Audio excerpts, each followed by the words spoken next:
Good morning, everybody. Good morning. My name is Crystal. Welcome to my YouTube channel. I hope everybody had a great Friday and a great Friday evening. Today is Saturday, obviously, and again, more sunny weather, which is good. It's great to have all this sunny, warm weather. It's nice to go out in, isn't it? Especially for the kids at Easter. I don't like loads of people, never have done, and I prefer to be at home. Don't get me wrong, when I went to Camden on the train, I enjoyed it, I loved it, I like going out, like once every so often, I love going out, but I don't like public transport, I don't like the buses, don't like the trains, because we all know what happens on public transport. And the news has been horrendous lately with like women being approached by men. There's been stabbings, there's been trouble on railway stations, and it's frightening. Yesterday I read that a bloke had been raped by 3 men just walking his dog one evening in the dark. And the news terrifies you, and I just prefer to be at home as much as possible. I'll go outside my front door. This is on my own. When I'm with somebody it's different, but when I'm on my own, I go outside my front door, and it's like when I go shopping, I'll end up wanting to like browse the shops. I'll go into a couple of shops, get a bit of trouble, and then I just want to come home. So I'll go out. I only go out on my own when it's absolutely necessary. I go out and I just go out and do what I want to do. I don't harass other people, I don't approach other people, I just do what I want to do in my business. But I'm afraid, especially kids, they've got no boundaries, and they'll start getting into your boundaries and just making fun of people that are disabled or that they feel are different to them, and it's not nice. As a child myself, I would have never have dreamt of going up to someone and taking the piss, but I mean, it happened to me when I was a kid. You get bullied for all sorts of reasons: glasses, spots, you look different, you sound different, but you can be perfectly normal and people will pick on you. There's been instances of really pretty girls that have been picked on and have committed suicide. There's nothing wrong with them. That is just pure jealousy from other girls usually. And unfortunately, some girls go on to commit suicide, and you know, it's everywhere. There's bullying in the workplace. Getting bullied at work. You might be a soft person doing your job and you get bullied and sexually harassed. Men get sexually harassed as well as women. It's everywhere. Bullying is everywhere now, and it's affecting people's mental health. But there doesn't seem to be very much help and support for it, because I'm trying to get help and support and I can't find any. As of today, I have been left with a serious, to me, a week ago, I felt terrible. I felt I needed help. And my son sent these 2 ladies out to help me, and they've absolutely done nothing.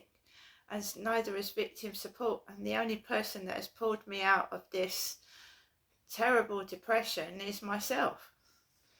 And yet again, we've got the guy upstairs with his kids that make a racket, and they did last night.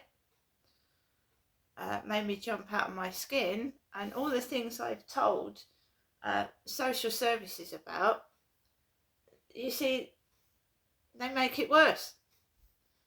They've done nothing. I said, I need to move out of here. It's serious. It's affecting my mental health. Oh, we'll go and have a word with Medway Council. Well, I have not had any email telling me what they've done.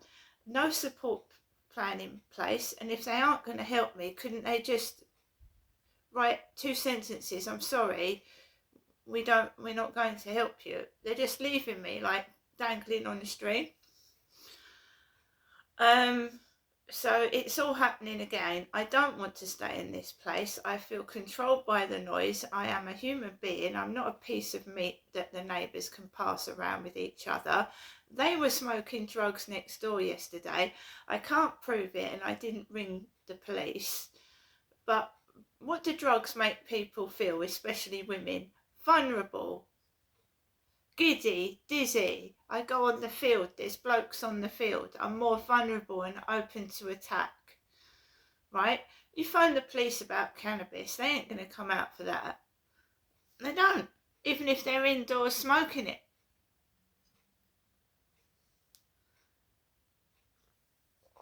I can't do anything. Nobody does anything. There's proof for you. Nobody does anything at all about anything when I ask for help, ring the police, whatever.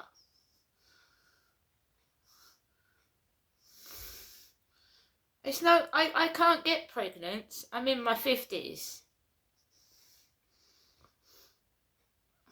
Well, why do they keep trying to make me dozy, dizzy?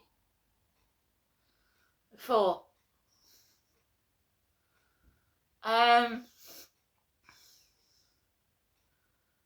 It's very nice seeing all these babies in prams and women walking babies in front of me. My baby days are over. I don't want any more children. And I don't want anybody else's either. Do you know what I mean? So stop that for a start. So that's it. So I said, the cannabis smoking in the building is making me sick. They were smoking weed next door yesterday, definitely.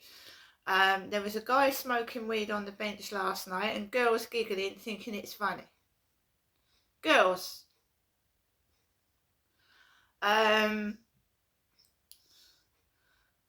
the noise. And if you don't stand up for yourself, they keep doing it. So you have to shout. Otherwise, they're going to keep doing it and doing it and doing it and doing it until I don't get any sleep at all. You have to make them know that you ain't putting up with it. Otherwise, they're going to keep doing it.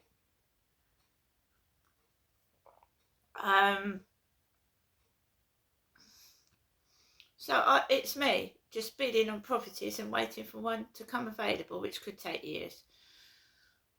And in the meantime, this situation is getting a lot worse. It's affecting my health, physical and mental. I don't feel so vulnerable in the mental department because I pulled myself up out of it. And to top it all, that woman outside the co-op who I told, along with that Charlie and his girlfriend, about the noise and the neighbours, she was outside the co-op smoking fags, talking to a man in shorts. I mean, they're all sexually warped, aren't they? Treating me like a piece of meat. I didn't go over to her. She smokes. I don't want to be with a smoker. I don't want to talk with a smoker.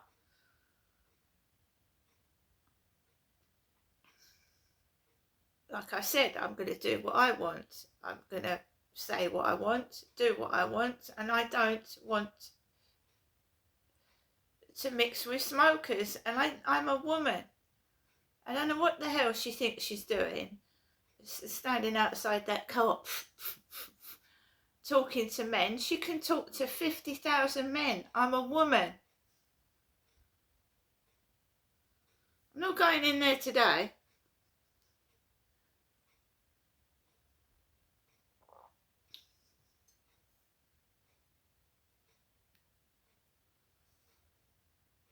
They think that her talking to men makes me jealous and I'm a woman. They're absolutely crazy. Crazy.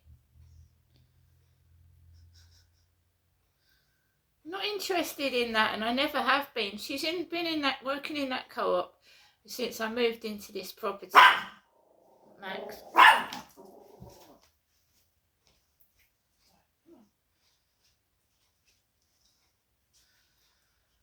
The lady in the co-op has been, the lady that talked to that Charlie, has been working in that co-op since I've lived here, which is 5 years. She said in the co-op to somebody she was going to die in that co-op. She'd worked in there so long. Can't she transfer somewhere else if she doesn't like it? Can't she transfer to another co-op?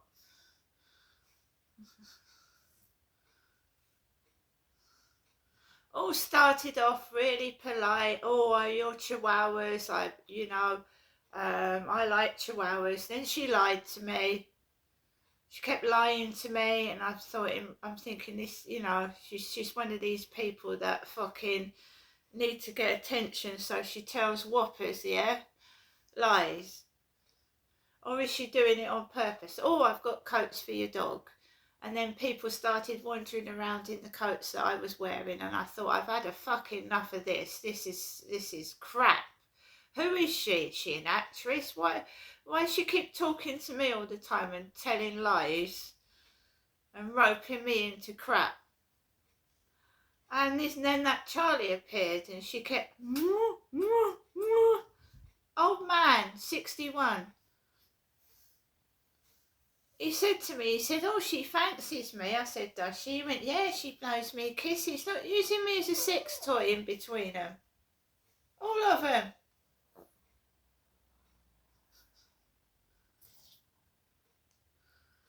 Oh, I've come out of that. I don't go in there. And when I do go in there, I'm in and out like a shot. I don't talk to any of them. So you get to know somebody and you end up tangled in a fucking mess. She doesn't like it in there. She can transfer. People transferred it from their jobs. I could have done when I was working up in Gloucestershire. You can put in for a transfer. She must like working in there. That's all I can say. And all she is a shop assistant. Shop assistant, that's it. She can't tell me what to do. She doesn't intimidate me either. I decided to stop talking to her when she was stood behind the counter with a young gentleman, because she likes talking to the young men.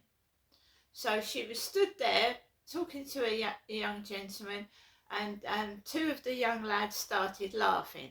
And I felt it was directed at me. And I said to the lady, I said, what are you laughing at? I said, what's funny? Oh, they've seen some video. And then she started smirking.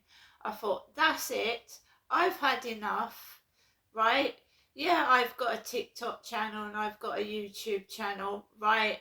So somebody's laughing at a video. Okay, they're laughing so much at a video that they can't serve me properly, which is disgusting. They're looking at me, putting shopping in, absolutely rude. I'm a human being, right? If this is television, fair enough, right? But, I don't get paid soap stars wages to get taken fucking the mickey out of and humiliated in front of customers, thank you. So fucking I'll take my money elsewhere.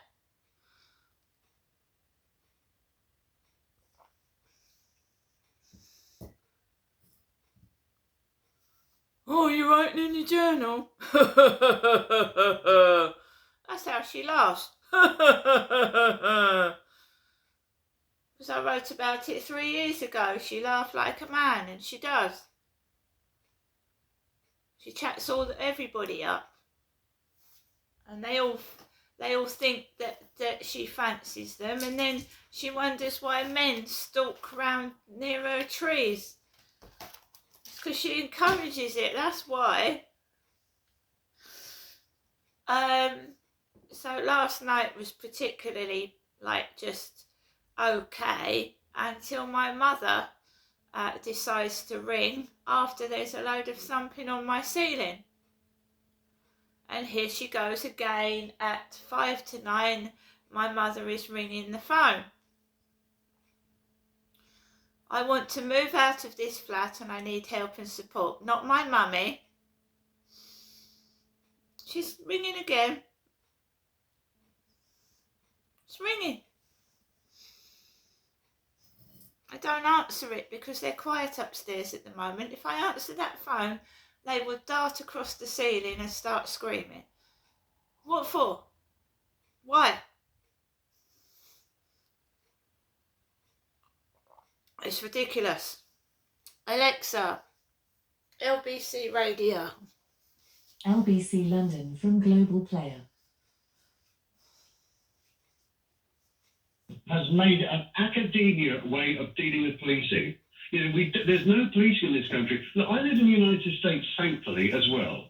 Over there, the same to your co-worker just now, if you misbehave, you get arrested and you go to jail. Over here, nothing happens to people. I think it's out of order, to be honest, to say they're lazy. And then take the Met, for example. Take the Met, I'm cutting 1,700 staff because of a £260 million funding gap. But hang on a second. How are they meant? But Nigel, how are they meant to even maintain what they're doing right now when they're losing 1,700 officers? Well, hang on a second. I'll tell you the story about that. I've seen it. As a working photojournalist, that document was produced recently at the Mayor's office and handed out to police and handed out to journalists. Read it very, very carefully. 1,700 officers are going to go from the Royal Parks to go into the rest of London policing. That's the first point to undermine your statement. The second point is you get officers who retire, some who resign, and let's not forget the Met Police have got the biggest discipline problem in its history after Baroness Casey's review, and all the Met Police officers each week getting convicted of offences. Yes, a small minority, which is appalling. Of course it is, Nigel, but I think you're tarring all police officers with the same brush, and I think it's unfair, respectfully. No, it's not, because police don't go to burglaries. They don't go in your car. They're not sitting around just eating sandwiches all day. They're investigating other crimes. Well, I'll tell you what, come out with me one day in my job with a photojournalist and I'll show you where they are. All right, but Nigel, respectfully, I'd say if you went out with their job for a day, you would see that they are not just sitting and having a burger while, your house gets burgled. They are out and about doing other things. They are filing paperwork because, my goodness, there's loads of bureaucracy they have to get through now. Absolutely, they're doing their job. It's not laziness. When was the last time a policeman walked past your street? Nigel, I'm not arguing. I'm not disagreeing with you that they're not there when people need them. I'm disagreeing that. So you agree No, we don't, because you're claiming that's because they're feckless. They can't be bothered, and I'm saying it's not. It's because the demands that they are working under are impossible, sir. Look at what's going on in social media about the violence in London and police not attending. But Nigel, you're making the same point over and over, which is they're not attending the things that... No, you're saying that they're not attending the things that you would like them to attend, and I'm agreeing with you on that. But why have you concluded it's because they're lazy? Because they are lazy, because they don't... You can't say, they are. What's your evidence that they're lazy? Because not turning up for the crimes that you want them to turn up for... It's not a sign that they're lazy. I'll tell you why they're lazy, shall I? I'll give you two classic examples, shall I? In our street about 3 months ago, a young woman who's got 3 children, they're aged between 14 and 19, a man attacked their house with a crowbar. Okay. Tried to break in. Yep. She called the police have details. They said, have you got any CCTV? He said, no. He said, there's nothing much we can do. My late mother's car had the catalytic converter stolen. We can't do anything about it. But Nigel, it's possible that's because they are out dealing with murders and rapes and domestic violence. That means they don't have time to prioritise catalytic converters. There are more burglaries in London than there are murders, number one. And number two... What, so they should stop investigating murders so they can investigate the theft of your catalytic converter? Come on. Not at all, but it's still relevant to me being a victim of crime. Like, if your house was burgled or your house was attacked, you'd still feel as upset as I am. And I'm sorry to say, ask how many callers you've got on your line who are concerned about police not doing their job. Of course, but everybody agrees. Everybody agrees that there are all sorts of crimes that police should be dealing with in a way that they currently are. Nobody will dispute. The police wouldn't dispute that. I think it's lazy.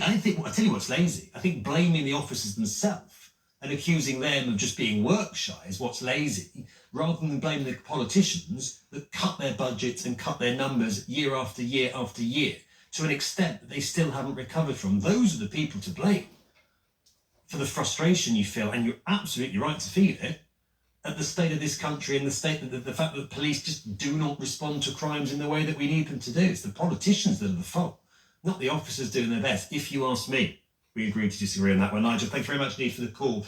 Let's look at another area of public services now. Warnings this morning that AI, which is being quite quickly rolled out across all sorts of parts of the NHS, could actually lead to patient harm if the models that are being used are focused more on accurately predicting outcomes of treatment, according to a group of researchers. They're warning the technology could create self-fulfilling prophecies when trained on historic data that doesn't fully account for the person that is being treated or the undertreatment of certain medical conditions. Sounds a little bit confusing, but the warning is, in short, AI could do more harm than good in the NHS in certain areas. Chris Stoker-Walker joins us, technology journalist, author of How AI Ate the World, The Rise of Artificial Intelligence and What It Means for All of Us. Chris, good to have you with us this morning.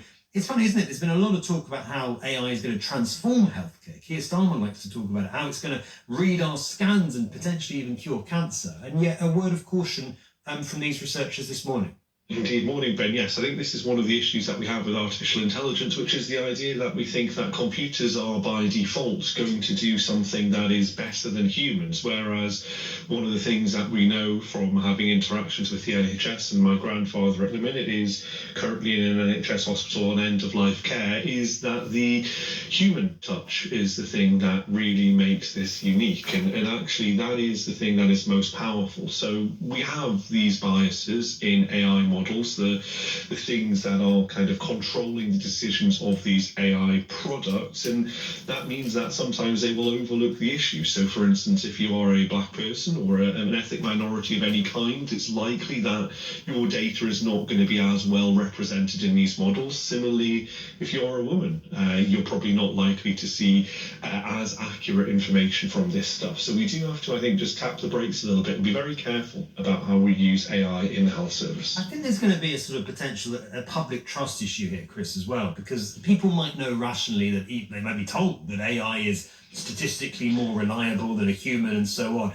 But I think, I might be wrong, but I think a lot of people will just have a sort of instinctive hesitation about their mammogram or their scan or whatever it is not being looked at by a human, but by being sort of read by a robot. How do we get past that? Do we get past that?